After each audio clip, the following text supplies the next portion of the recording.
Con la última ponencia de la noche, tenemos al doctor Carlos Alberto Perea Barrera. El doctor Carlos Alberto Perea Barrera es abogado, magíster y doctor en Derecho. Es especialista en gestión pública. Asimismo, cuenta con diplomado en alta especialización, gestión pública y nueva ley del servicio civil. Gerente legal, secretario general y asesor de la Municipalidad Provincial de Arequipa. Es docente de la Universidad Nacional San Agustín y la Universidad Alas Peruanas. Él nos ilustrará con el tema el procedimiento administrativo sancionador, al cual invito a que pase adelante y le brindamos muy fuertes aplausos. Muy buenas noches, señorita Erika Yupanqui Vilca, presidenta del comité organizador de este cuarto Congreso Nacional de Estudiantes de Derecho del Perú, señor doctor Alex Constantino Sermaché, presidente de INSEGA,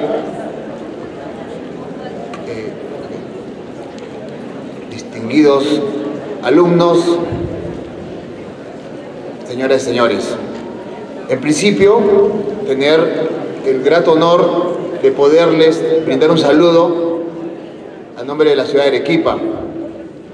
Sé que han tenido muchas horas de viaje para poder lograr llegar a esta tierra de los volcanes, a esta tierra de gente muy valiente y muy trabajadora, de mucho progreso, de mucha superación.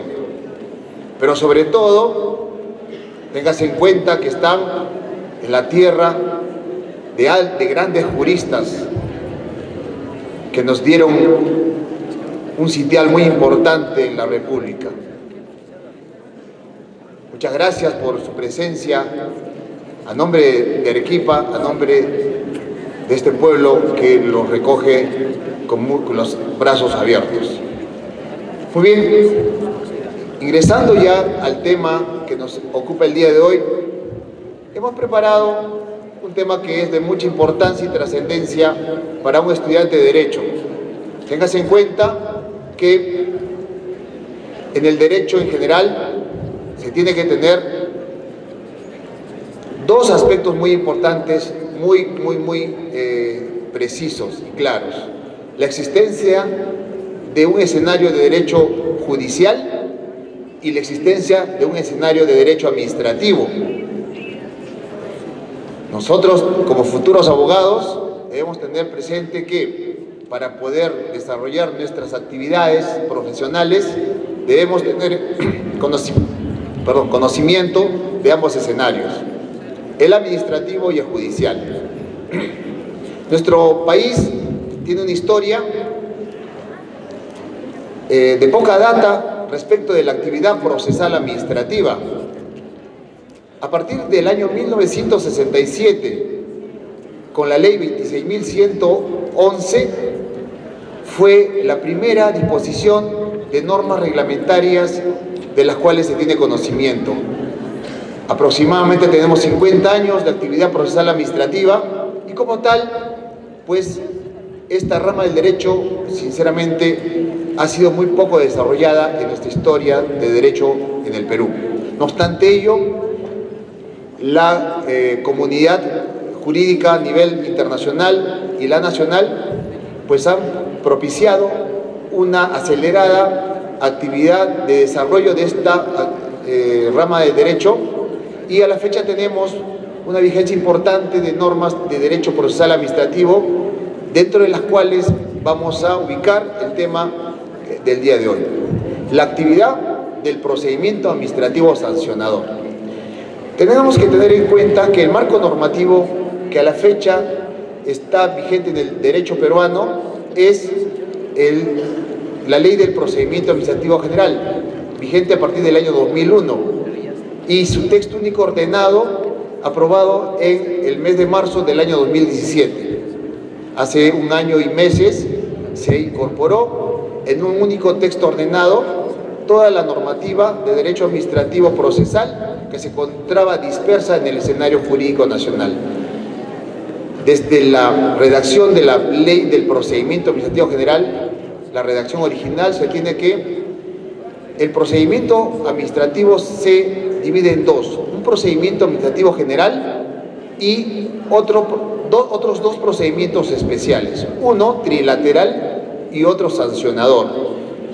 El especial trilateral corresponde a la existencia de más de dos administrados con un conflicto de intereses entre ellos, y que el Estado, representado por las entidades públicas, va a ser una suerte de árbitro de derecho que va a resolver ese conflicto o esa litis. Por otro lado, tenemos el procedimiento administrativo sancionador.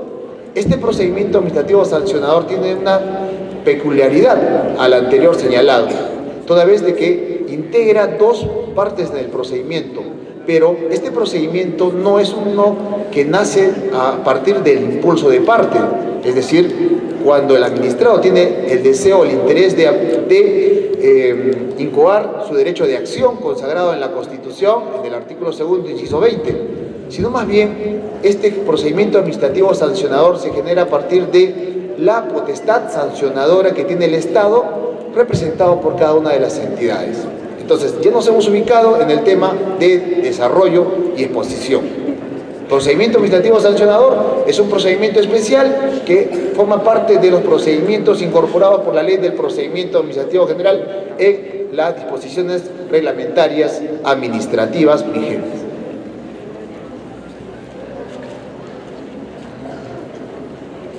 Esta capacidad sancionadora que tiene el Estado podemos enunciarla de la siguiente manera. Las normas administrativas son de carácter general. Estas normas tienen cumplimiento obligatorio y deben tenerse en cuenta sin perjuicio de las acciones de carácter judicial, civiles y penales. Esta facultad sancionadora que tiene el Estado está consagrada en la Constitución y nos refiere la aplicación del jus punendit del Estado y el jus imperium. ¿Qué significa ello? El Estado tiene la facultad de poder ejercer el dominio respecto de los administrados que son parte integrante de la nación, teniéndose en cuenta que uno de los elementos del Estado pues es la población que integra un determinado territorio con sus autoridades administrativas. Es así que corresponde a las autoridades administrativas a quienes se les ha atribuido este jus imperium, el poder ejercerlo en favor de los intereses generales del Estado.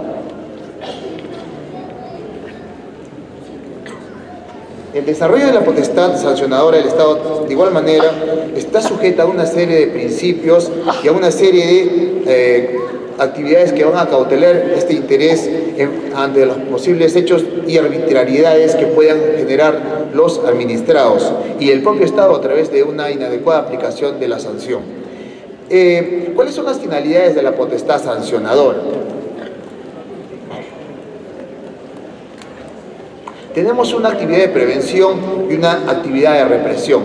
Téngase en cuenta que la disuasión de la comisión de los actos irregulares buscará generar una mayor credibilidad de la población en favor del Estado. Téngase en cuenta que a la fecha nuestra actividad estadual está muy venida a menos, con una serie de actuaciones irregulares, no solamente desde un punto de vista del orden judicial, sino más bien desde un punto de vista administrativo, teniéndose presente que tenemos muchos actos de corrupción, muchos actos de actividad irregular que desarrollan no solamente los funcionarios públicos, sino también los administrados en contravención al interés de la ciudadanía.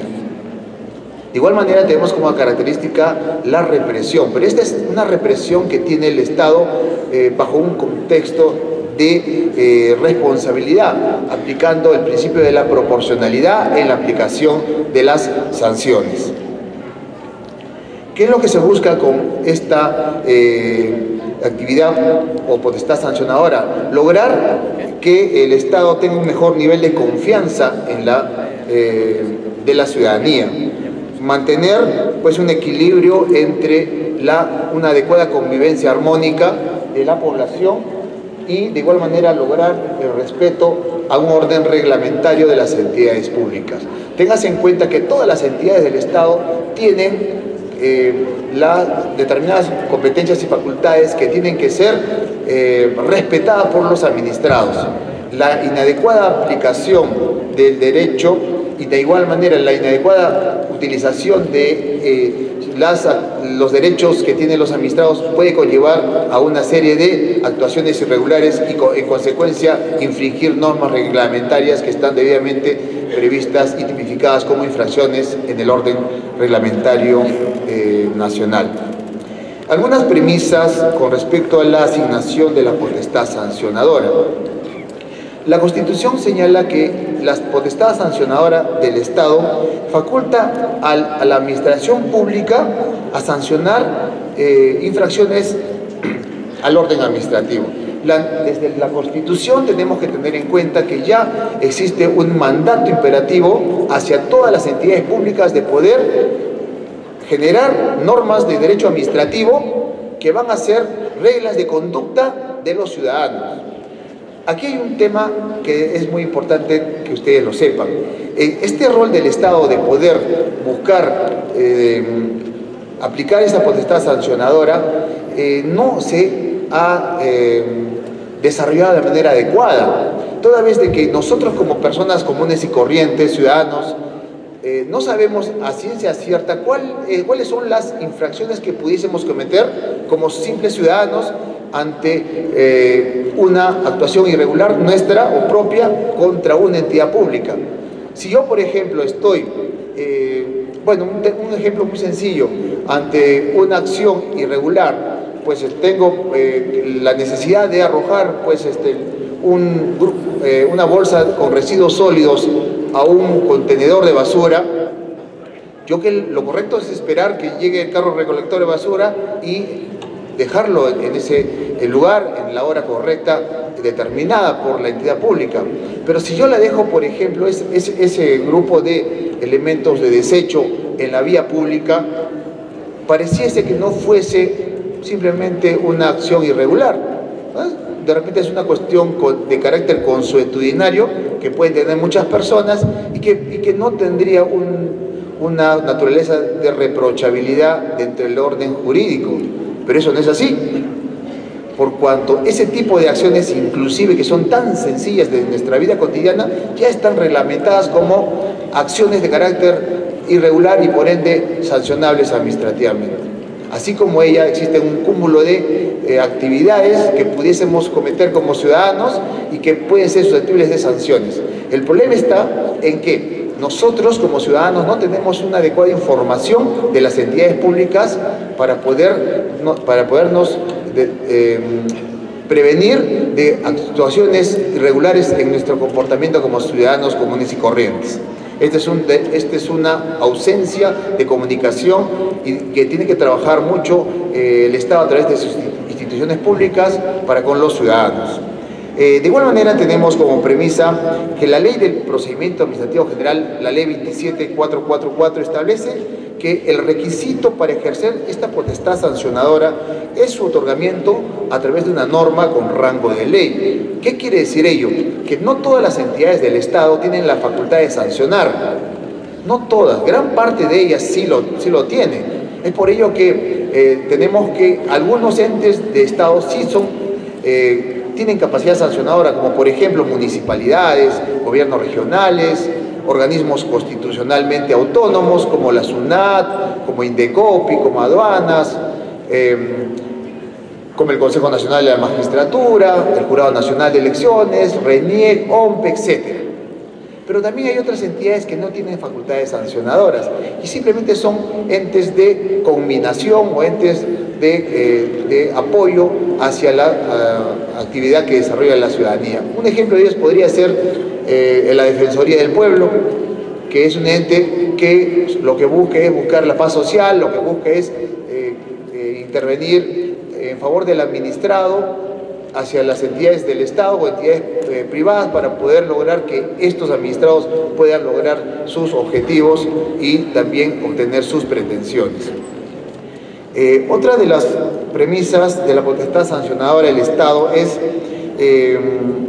la potestad compatible con la función de prevención asignada a las entidades públicas con capacidad sancionadora. Y de igual manera tenemos que tener una diferenciación entre lo que es la potestad sancionadora disciplinaria a través de la generación de normativa que está a cargo del SERVIR. De igual manera, el Sistema Nacional de Control, la Contraloría General de la República, a través de los procedimientos administrativos sancionadores, los PAS, y de igual manera la capacidad sancionadora que tienen las entidades públicas por infracciones de carácter disciplinario reguladas por el decreto legislativo 276, la Ley de Bases de la Carrera Administrativa, y el decreto supremo 005/90 PCM, que es su reglamento. Entonces hay que diferenciar. Nosotros estamos en un análisis de una disposición normativa que regula la actividad de los administrados en contra del interés común que está privilegiado por el control del Estado. Más no así estamos en un análisis de una disposición que tenga que ver con potestades disciplinarias de los trabajadores públicos, que ese es otro tema que pudiese ser motivo de otro análisis u otra exposición. Dentro de lo que es la capacidad sancionadora, se tiene una serie de principios. Tengas en cuenta que el artículo 4 del título preliminar de la Ley Procesal Administrativa nos establece 19 principios del procedimiento administrativo general. A diferencia de ello, en lo que es el texto único ordenado de la Ley del Procedimiento, en su artículo 245 y siguientes, nos establece cuáles son los principios que regulan la potestad sancionadora. Son aproximadamente 11. Por el tiempo de exposición, pues haré referencia a unos 2 de ellos. Podríamos hablar, por ejemplo, del principio del debido procedimiento. ¿Qué es el principio del debido procedimiento?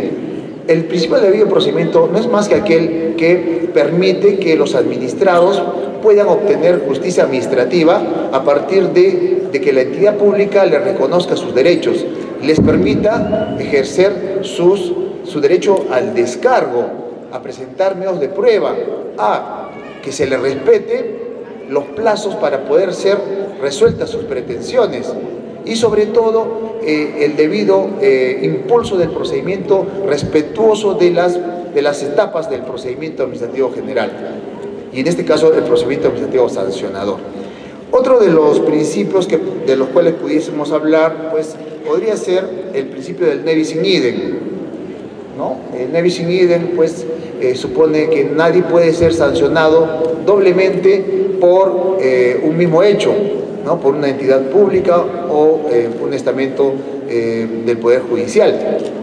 Tengas en cuenta que la responsabilidad no solamente es administrativa, cuando una persona, un administrado comete una infracción al orden reglamentario, sino puede trascender el escenario administrativo y puede cometer una infracción al orden civil y al orden penal. El ne bis in idem no puede ser aplicado cuando un administrado está siendo procesado en lo judicial, en el ámbito civil o penal y también en lo administrativo, y no pudiésemos aplicar de igual manera congruente cuando un administrado esté en infracción administrativa y por ende peticionar que se le libere de esa responsabilidad administrativa cuando está siendo ventilada una causa a nivel judicial. ¿Ok? El procedimiento administrativo sancionador, en buena cuenta, ¿cuál es el concepto que tiene la doctrina y propiamente la ley? Nos dice que los procedimientos administrativos sancionadores forman parte de los procedimientos especiales y por los cuales la administración pública tiene el deber de imponer una sanción ante un posible hecho infractor de una norma reglamentaria de una entidad pública. Esto supone lo siguiente: la preexistencia de un documento de gestión pública anterior a la aplicación de la sanción.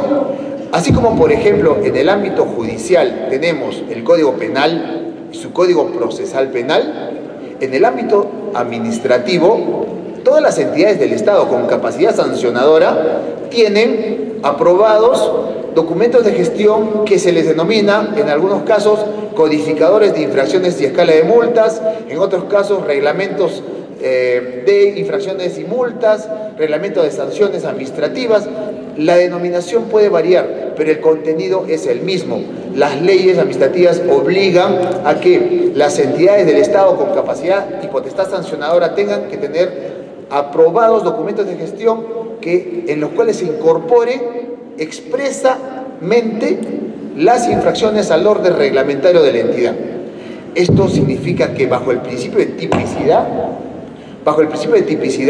no podría un administrado ser sancionado por una conducta que no está considerada como infracción en un documento de gestión administrativo aprobado preliminarmente, es decir, antes de la comisión de la infracción, porque transgrede el tipo de infracción que no está debidamente contenido en ese documento de gestión.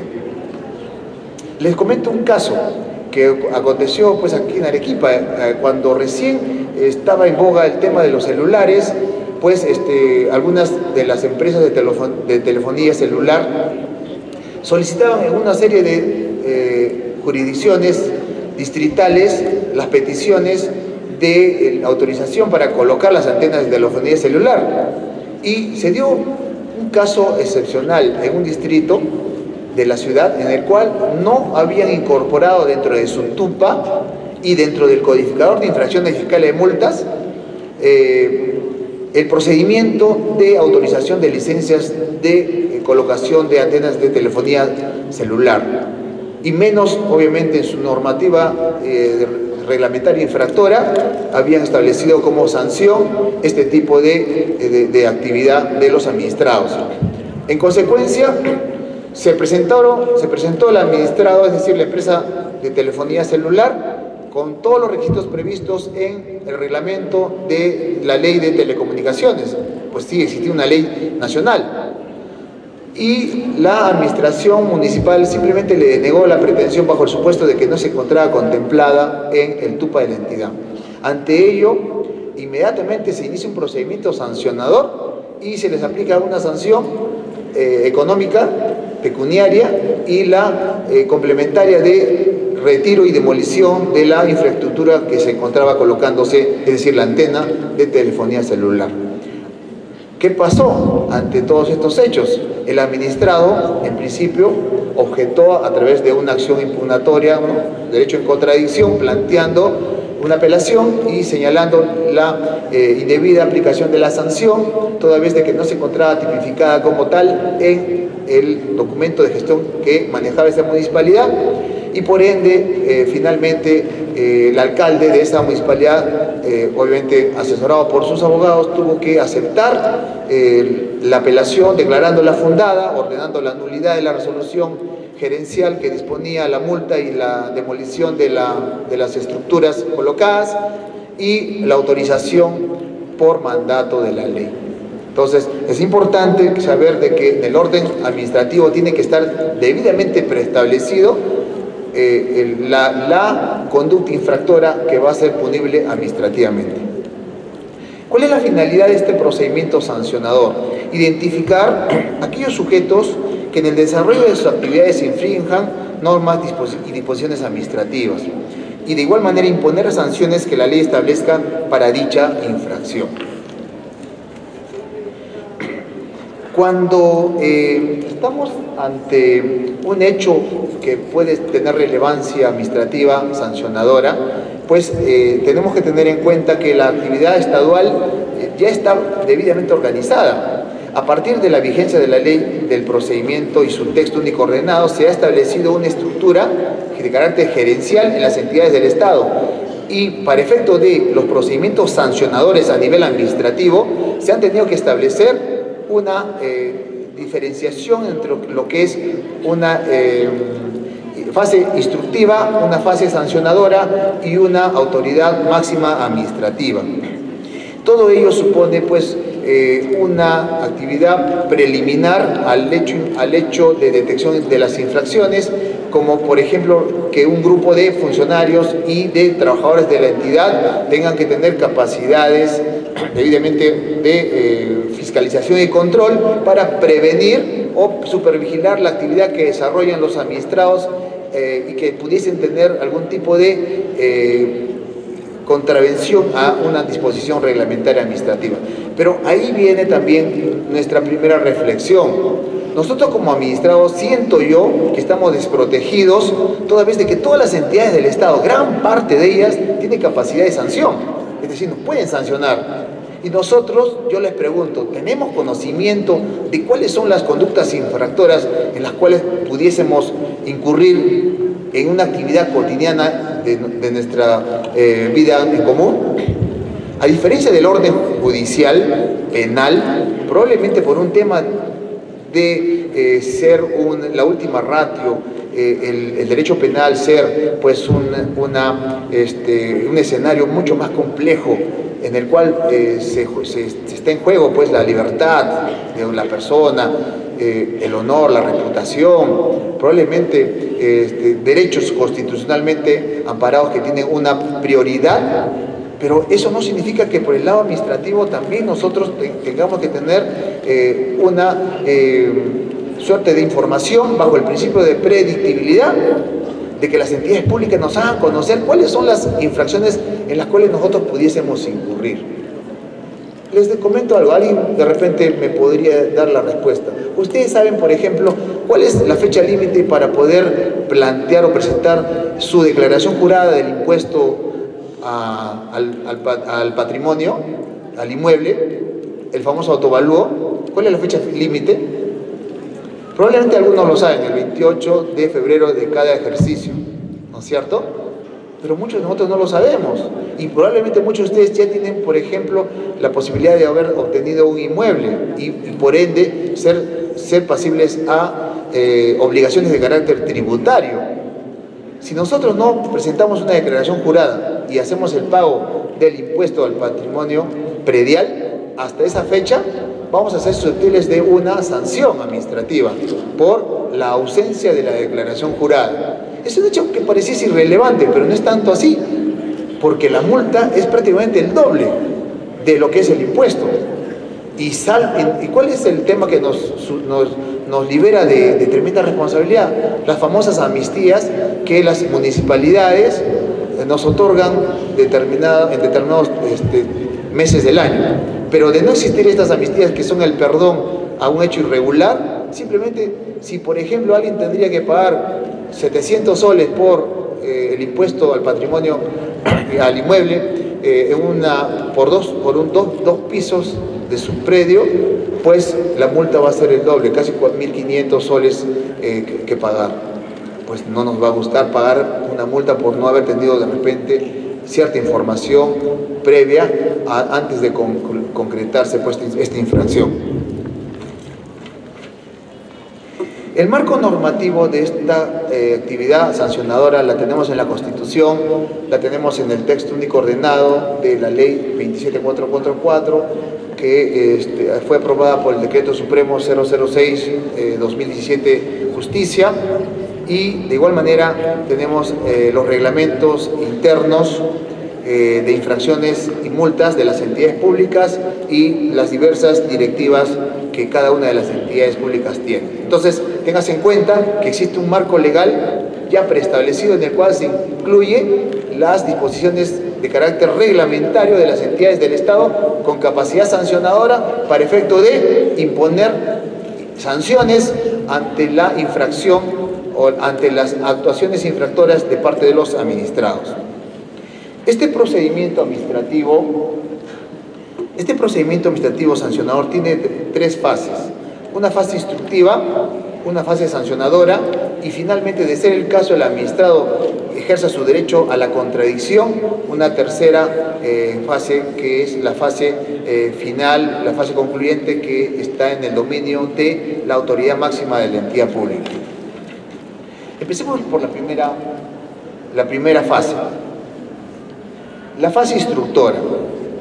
Téngase en cuenta que la norma nos dice lo siguiente: el inicio del procedimiento administrativo sancionador siempre es de oficio. Siempre es de oficio. Esto supone lo siguiente: tendríamos que retrotraer un poquito la explicación de cuáles son con las formas de iniciación de un procedimiento administrativo. Pues tenemos dos tipos de iniciación, una de oficio y otra a instancia de parte, cuando el administrado ejerce su derecho de petición y solicita ante la entidad pública que se le reconozca un derecho o un interés sobre una situación específica. Pero por el otro lado tenemos la iniciación de oficio, cuando el Estado, representado por una entidad del Estado con capacidad sancionadora, inicia un procedimiento sancionador ante la posible infracción de una disposición administrativa de la entidad por parte del administrado. Ese inicio de oficio determina lo siguiente: la iniciación a través de la generación de un documento. El derecho administrativo es un derecho escriturado, nunca lo olviden. A diferencia del derecho judicial, en el cual los jueces resuelven por indagaciones, por presunciones, por aproximaciones, en el ámbito administrativo, las autoridades administrativas deben resolver de manera objetiva, sin tener en cuenta estos medios sucedáneos de los medios de prueba.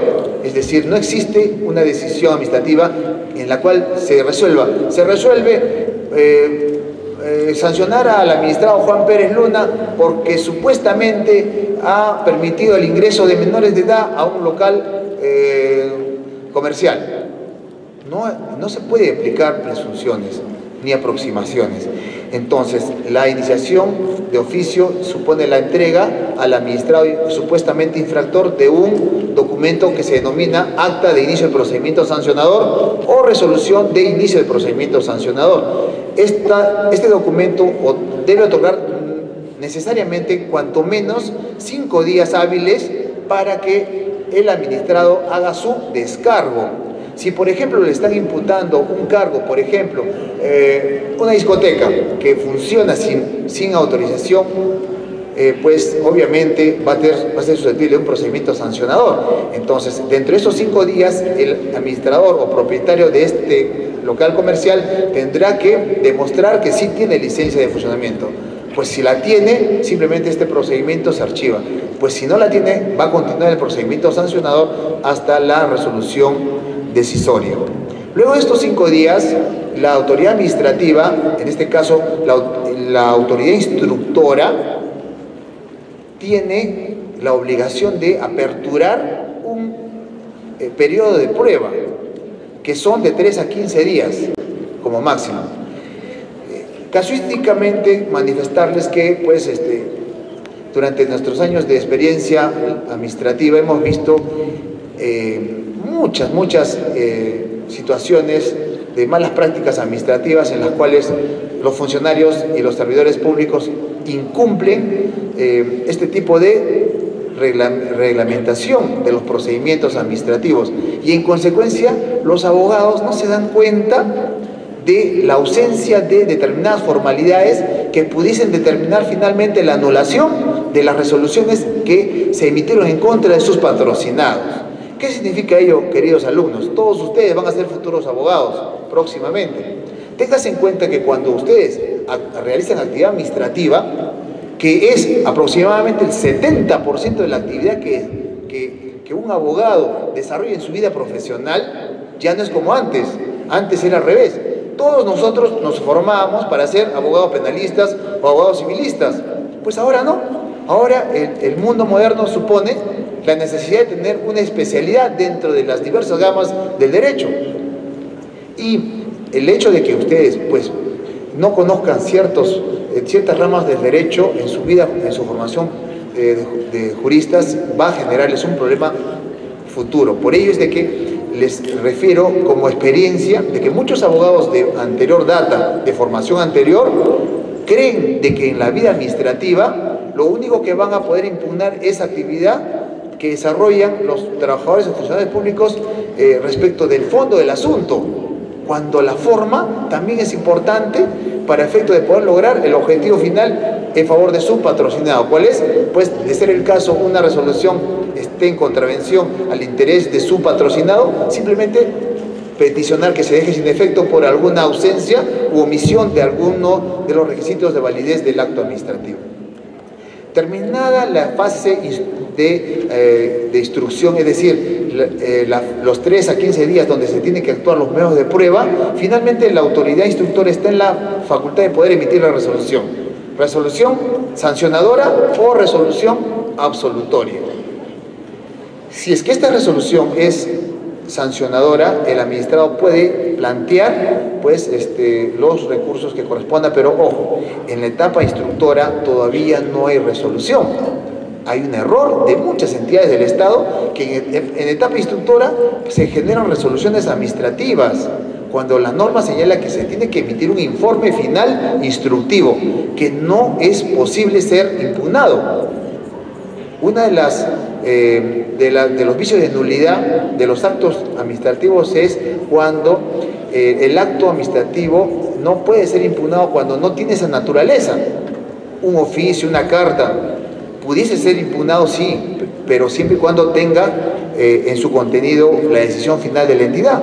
Pero en el informe instructivo de este procedimiento sancionador, lo único que hace la autoridad instructora es remitirle los actuados a el ente sancionador, que es otro funcionario de otra dependencia pública de la entidad, para que este funcionario en esta segunda fase de esta etapa sí pueda emitir una resolución sancionadora. Entonces, queda bien claro, esta primera fase del procedimiento sancionador, en la cual concluye la autoridad instructora, emite un informe final instructivo, que no es posible ser impugnado.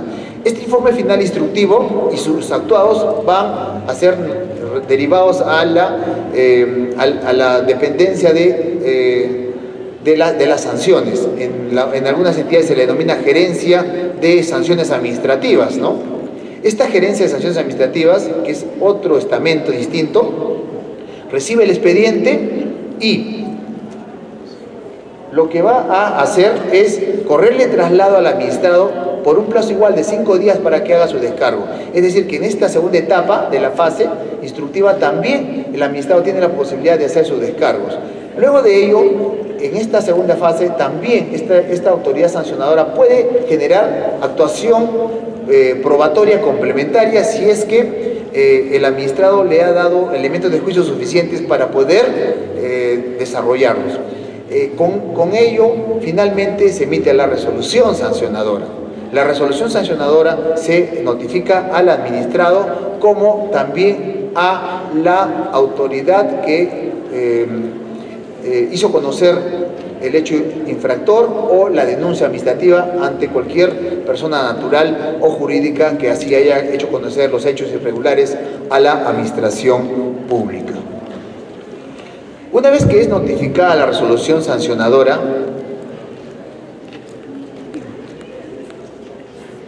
el administrado tiene dos opciones.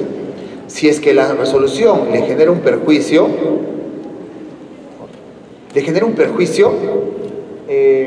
puede presentar el recurso de apelación. El recurso de apelación va a ser de conocimiento de la autoridad superior en grado de la autoridad sancionadora, para que ella finalmente con una diferente interpretación de los medios de prueba producidos o situaciones distintas de puro derecho, pueda decidir finalmente si corresponde o no acoger la apelación, fundándola o simplemente ratificándola. Esta decisión de la máxima autoridad administrativa agota la vía administrativa, concluye el procedimiento administrativo sancionador en sede administrativa. Téngase en cuenta lo siguiente. Antes de continuar la exposición, decirles que durante el procedimiento administrativo sancionador, la autoridad administrativa, por un resguardo, una protección al interés general o el interés común, puede plantear medidas provisorias cautelares. Así como en lo judicial se puede presentar medidas cautelares, en el ámbito administrativo también se puede ejercer ese tipo de actuaciones. Esas medidas cautelares son muy sencillas de generarse. ¿Cómo así? Durante el procedimiento administrativo sancionador, en la etapa instructiva, vamos a suponer que estamos iniciando un procedimiento sancionador a una persona natural que ha iniciado un proceso constructivo de un edificio de 5 pisos y no tiene autorización para ello. Los colindantes, lógicamente, han presentado una denuncia administrativa por cuanto la ausencia de control estadual en la construcción definitivamente puede generar un perjuicio inminente en sus propiedades colindantes y al interés público y la seguridad pública.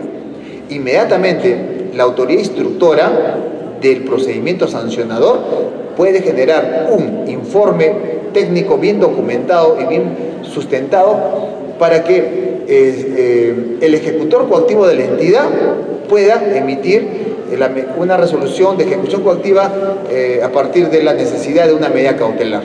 Con ello, simplemente se genera un statu quo, se suspende la actividad de desarrollo de este proceso constructivo hasta cuando la autoridad administrativa determine finalmente si corresponde o no continuar con esta construcción. Entonces, regresando a la explicación, ya al finalizar nuestra exposición del procedimiento sancionador. Una vez que la autoridad administrativa concluye con la rescisión de la máxima el máximo ente de la entidad, va a agotar la vía administrativa. El administrado tiene la opción de plantear la demanda contencioso administrativa contra la decisión de la entidad pública. Y por otro lado, la entidad pública deriva los actuados a el ejecutor coactivo de la entidad, que es un funcionario de primer nivel que va a tener la obligación de ejecutar el mandato contenido en la resolución sancionadora. El procedimiento de ejecución coactiva es un procedimiento breve y que no admite medios probatorios, no admite impugnaciones, simplemente va a ejecutar la decisión administrativa teniendo en cuenta obviamente una previa verificación de un control de legalidad y del debido procedimiento. Si es que contienen esos dos requisitos, básicamente este ejecutor de la entidad puede lícitamente ejecutar la decisión administrativa a través de las medidas coercitivas establecidas en la ley de ejecución coactiva, como son, por ejemplo, pues la intervención de cuentas financieras, el comiso de bienes, la demolición de obras públicas, la paralización de determinados proyectos, etcétera, etcétera. Sé que están muy agotados todo el día, entiendo que han estado en sus actividades estudiantiles. Quiero terminar con una reflexión. No todas las conferencias o las exposiciones pues deben ser estrictamente académicas, sino que siempre tienen que llevar pues algo de positivo a efecto de lograr mejorar nuestro derecho positivo, nuestro derecho administrativo en este caso, en el cual yo estoy exponiendo. Hay una reflexión que yo tengo que hacerles. En el procedimiento administrativo sancionador, las disposiciones administrativas muchas veces no son las adecuadas. Disposiciones, por ejemplo, como el Código de Tránsito, que en su artículo 326 ha generado un gran problema de carácter jurídico a nivel nacional. Todas las municipalidades provinciales del Perú, aplicando este artículo de manera inadecuada, ha sido redactado por los legisladores y aprobado como tal, ha permitido que las entidades municipales, provinciales, tengan que aceptar, por ejemplo, anular una serie de papeletas de tránsito porque supuestamente están mal llenadas. Y en aplicación del artículo 10 de la Ley del Procedimiento Administrativo General, se les acepta y se les declara procedentes los descargos efectuados contra las papeletas de tránsito mal llenadas y por ende anulándolas, generándoles un perjuicio económico y sobre todo un perjuicio a la institucionalidad y al debido procedimiento administrativo. Por ejemplo, en la ciudad de Arequipa tenemos en nuestras manos pues, una decisión muy importante que supone aproximadamente un perjuicio posible de cerca de 2 millones de soles por devolución de montos que han sido depositados por los administrados ante la aplicación de papeletas de tránsito. pero los funcionarios probablemente que han interpretado de manera inadecuada la norma, porque así lo ha concebido el legislador equivocadamente, pues han permitido de que se les anule esas papeletas y por ende muchas de las personas que están día a día perjudicando el interés público, generando una suerte de incertidumbre en la seguridad ciudadana, manejando con síntomas de ebriedad, incluso ya probado en un estado inadecuado, pues son liberados de responsabilidad administrativa por esa falta de una adecuada aplicación del derecho en su contexto. Yo les digo, por ejemplo, una papeleta de tránsito que todos los días los policías de tránsito imponen en todo el Perú a los administrados, no es un acto administrativo. Es un acto de administración interna, es un documento que no es susceptible de ser impugnado, es un documento que no es susceptible de ser aplicadas las causales de nulidad contenidas en la ley del procedimiento administrativo, en su artículo 10. Y por lo tal, de manera indebida, muchos de los funcionarios a nivel de todo el Perú están generando un problema, un trauma y quiebra económica a sus municipalidades por la inadecuada aplicación de este artículo. Es nuestra tarea como abogados, especialistas en estos temas administrativos y por ende a ustedes también plantearles una serie de retos, como por ejemplo poder buscar algún tipo de modificación legislativa de disposiciones como la que les estoy comentando, que están perjudicando en gran medida el interés de toda la ciudadanía. Les agradezco su paciencia y muchas gracias.